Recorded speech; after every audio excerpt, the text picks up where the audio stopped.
हमारे जो board exam आने वाले थे उससे पहले की जो छुट्टियां पड़ती है ना, हाँ वो टाइम चल रहा था। तो मुझे कॉल करती है कि राहुल मेरे घर पे कोई नहीं है। समझ रही हो?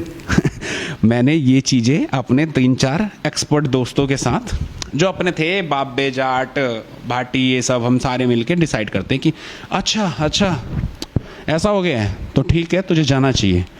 तो मैंने कहा जाना तो चाहिए, पर क्या करें, कैसे प्लान बनाए। तो वहाँ पे ना एक मेरा जो छमिया दोस्त है, उसकी मौसी का लौंडा रहता था जिसका नाम है कुतिया। तो वो किनारे पे ही रहता था।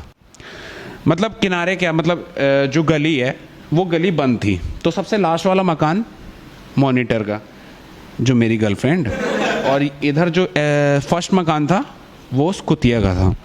तो मैं कुतिया के पास जाता हूँ, ये कह देता है कि तू जा, ज़्यादा लोगों को लेके जाएंगे तो लोगों को शक होगा, और तू भरी दोपहरी में जब कोई नहीं होगा ना, सब सो रहे होंगे, तब तू चुपचाप जाइयो और उससे फ़ोन करती हो, वो गेट खोल के रखेगी, तू चला जियो। मैंने कहा मस्त प्लान है यार, ये तो एकदम फिट हो जाएगा। तुम्हारा भाई जाता है, कुतिया अलग ही, वो मतलब समझ लो छमिया से भी बड़ी वाली फर्म, एकदम चूतिया। हाँ, वहाँ पे कुतिया कह रहा है ये सेट हो जाती है, मुझे नहीं पता था यार, वरना मैं ही कर लेता। कुछ भी। फिर कहता है भरी दोपहरी में साले ने मुझे सेक्स की गोली खिला दी। कह रहा जाओगे तो बूम बूम तो करोगे ही।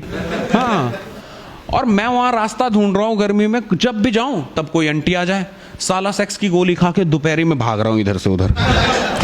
फिर एक बार मौका बना जब गली में कोई भी नहीं था, मैंने चुपचाप ही धीरे धीरे करके आगे बढ़ा और तेजी से भाग के जाने वाला था। और सबसे एंड वाला मकान उसका था जहाँ पे दीवार थी और सामने नीम का पेड़, और जस्ट उसके बगल वाला रूम में प्रियंका उसमें बैठी थी, और सामने एक आंटी जो थी। जैसे ही जाने ही वाला था मैं गेट के अंदर, आंटी ने गेट खोला और बाहर आ गई। तो तुम्हारे भाई ने गेट की जगह सीधा दीवार पे ऐसे कर गया और एक्टिंग करने लगा कि जैसे मैं नीम के पत्ते वगैरह तोड़ने आया हूँ कि कुछ काम के लिए। आंटी कहती है कि बेटा ऐसा करो, नीम के पत्ते तोड़ रहे हो तो मेरे लिए भी तोड़ दो। अब मेरे पास कोई ऑप्शन तो था नहीं। मैंने कहा हाँ आंटी, बिल्कुल बिल्कुल बिल्कुल तोड़ देता हूँ। मैं ऊपर पेड़ पे चढ़ गया, ऊपर से टहनी वहनी तोड़ के आंटी को दिया, वापस आया, वो पत्ते वत्ते लेके उनके सामने एक्टिंग करते हुए गली से बाहर चला गया। कुतिया कह रहा अबे साले ये क्या लेके आ गया, नीम के पत्ते देने के लिए बुलाए थे क्या? मैं चूतिए, ये सब फालतू की चीजें। एक आंटी आ गई थी, मैंने वहीं फेंक दिया। वो आंटी बाहर आ गई गली के, दुकान पे जा रही है। मैंने कहा वो आंटी मुझे देख रही है घूर के, जब साले चूतिए तुझे लेना ही नहीं था तो वहां से तोड़ के फेंक क्यों रहा है? मैंने कहा यही पागल औरत आ गई थी। कहता ये तो बहुत हलामन है बेटा, अच्छा हुआ तूने नहीं करा। मैंने कहा हाँ मुझे पता है, दिख गई थी शकल से।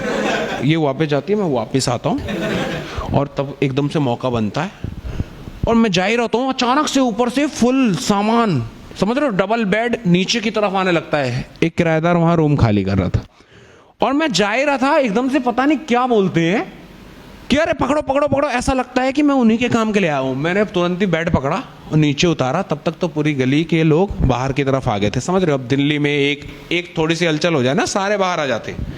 हाँ, वो खाली करवाते देख के तमाशा देख रहे हैं, कोई जा ही नहीं रहा। मैंने कहा आज मौका नहीं बनाना, तो बेटा कल तो ऐसे भी उसके पेरेंट्स आ जाएंगे। मैंने कहा आज कुछ भी करना होगा, इस साली पूरी दुनिया ना मुझे मिलने नहीं देगी।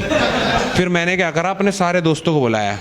मैंने कहा ऐसा करो, इसके सारे सामान खाली करवाओ, जितनी जल्दी करेंगे उतना फायदा होगा, वरना काम आज फ्लॉप हो जाएगा। क्योंकि दोपहर के 2-3 बज गए थे। हम सारे दोस्त मिलके उसके सामान वामान उतारना चालू कर दिया। हाँ, और जो किराएदार था उसको उतारने चाहिए थे, वो आराम से रिलैक्स हो गया, कह रहा उतार तो रहे हैं। मैंने कि बहन चो साले, तेरा सामान उतारवा रहे, तू ही बैठ गया, चल चुपचाप सामान उठा। टेम्पो वम्पो सब हम ही करके लोड करके उसको भेजते हैं। इस प्रोसेस में उसके 4 बज गए थे। मैंने कहा चलो ठीक है। अब मैं दोबारा गया और जैसे ही गया, उसने गेट खोल रखा था, मैं गेट खोलते ही अंदर की तरफ घुस गया और फाइनली हम मिले। पर कहते हैं ना कि यार समझ नहीं आता, मतलब उस समय ना कि चाहत दोनों तरफ है, पर बहुत ज़्यादा एकदम हेजिटेशन होता है ना कि आप स्कूल में मिलते मिलते अचानक से एक घर में मिल रहे हो। तो वो मुझसे कहने लगी कि मैं मैगी बना के लाऊं। मैंने कहा मैगी खाने नहीं आया हूँ यार, मैं कम ऑन, इतने रिस्क लेके मैं मैगी खाने नहीं आया हूँ। तो अचानक से क्या होता है, जब थोड़ी बात ही बढ़ रही थी हमारे बीच में, मैंने उसका हाथ पकड़ा था और मैंने कि इधर आओ यार पागल, कुछ भी, मैगी खाऊंगा मैं, स्टूपिड, इधर आओ मैं तुम्हें खाऊंगा। और वहाँ माहौल बन ही रहा था कि अचानक से गेट पे ठक ठक ठक ठक की आवाज आई, मेरी गांठ फट फट फट गई। हाँ, क्योंकि यार ऐसे सिचुएशन में अच्छे अच्छे की फट जाती है, मैं तो क्या ही था। मैंने कि ये कौन है? कहती है मेरे मामा है, और भी स्माइल करते हुए। मैंने कहा तुझे बताना चाहिए था ना कि मामा है। हाँ, क्योंकि मुझे पहले नहीं पता था कि इसका मामा रहता है ऊपर। हाँ, वो बाद में अभी अभी जस्ट पता चला, एकदम सरप्राइज। मैंने कि मामा है तो पहले बताना चाहिए था। कहते अरे कोई बात नहीं, तुम यहाँ पीछे छुप जाओ। बहुत रिलैक्स। हाँ, इतनी निवियाँ होती है ना, वो दुनिया से लड़ जाती है प्यार में, ऐसा लगता है। बिल्कुल कह रही है मामा को मैं सबक सिखा दूंगी, तुम टेंशन मत लो, तुम आराम से गेट के पीछे छुप जाओ। एकदम छुपा दिया गेट के पीछे, और इतना रिलैक्स होकर गेट खोल दिया जैसे पता ही नहीं क्या। उसके मामा को डाउट हुआ। हाँ भाई, मामा ने दुनिया देख रखी है। निवियों को ऐसा लग रहा है कुछ भी एक्टिंग कर लूंगी, पता नहीं लगेगा। मामा कहता है कितना टाइम कैसे लग गया? कहते अरे कुछ नहीं है, ऐसे ही बस ये वो।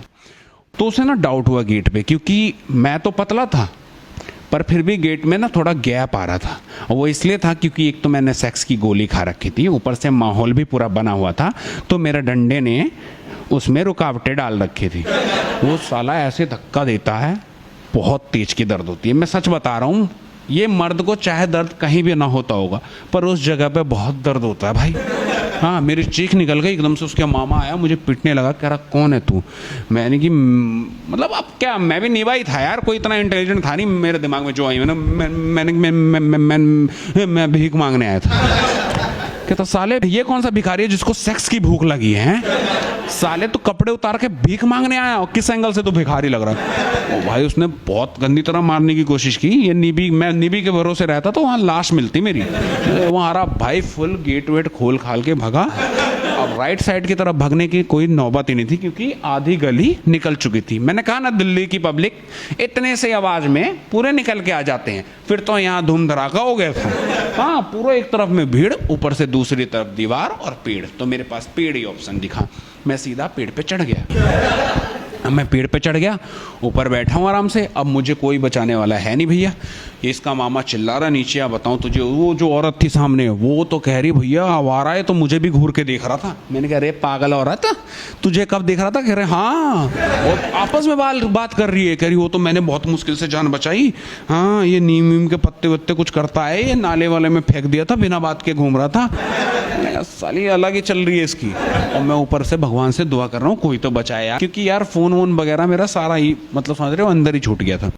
क्योंकि जल्दबाजी में थोड़ी ना लेके भागूंगा यार। ऊपर से बैठ के मैं दुआ कर रहा हूँ कि भगवान तू ही बचा ले। अब तभी मैंने कुतिया को आते हुए देख लिया। अब कुतिया का नाम जो था ना, वो उसकी गली में नहीं पता था। उसकी गली में तो जो उसका रियल नेम है वही पता था। कुतिया नाम हमने रखा था। वो कुछ ऐसा इंसिडेंट हो गया था अचानक से, इस चक्कर में मैं तेते चला के, ओए कुतिया यार बचा ले भाई मेरे, प्लीज बचा ले, ये लोग मार दे। अब वहां पे ना 2-3 कुत्ते भी थे, तो उन लोगों को लगा ये साला दिमाग का पैदल है, कर कुत्ते से भीख मांग रहा बचाने की। इंसानों पे भरोसा नहीं है बेचारे को। हाँ, वो समझ ही नहीं रहे कि किसी इंसान को बोल रहा हूँ, और कुतिया फुल मुंह छुपा के बैठा हुआ है। और इवन कुत्ते रिस्पॉन्स कर रहे हैं यार मुझे। नहीं, वो ये समझ के कर रहे होंगे कि चोर हूँ, लेकिन कर रहे थे जब भी मैं कुत्ते बोलूँ कुतिया बचा ले तो भाव कर दे। तो वहाँ के लोगों ने ही बोलना शुरू कर दिया कि मुझे भी लग रहा है थोड़ा मेंटली इल है, गलती से आ गया होगा, ऐसे ही घूम रहा है। बेटा कहाँ रहता है? मैं भी समझ गया कि ये थोड़ी सी तो हरकतें करनी पड़ेगी। जो अंकल बोल रहे थे उन्हीं अंकल के ऊपर मैंने डंडा तोड़ के फेंक दिया। मैंने एक्टिंग कर लेता हूँ, जान तो बचेगी। लेकिन समझ रहे हो, इतने चूतिया तो है नहीं लोग, है ना, हरकतें समझ में आ जाती है। फिर एट द एंड उन्होंने खुद ही तरस खा के मुझे भेज दिया और बोला कि अगली बार ऐसा कुछ हुआ तो बेटा टांग तोड़ दिए जाएंगे।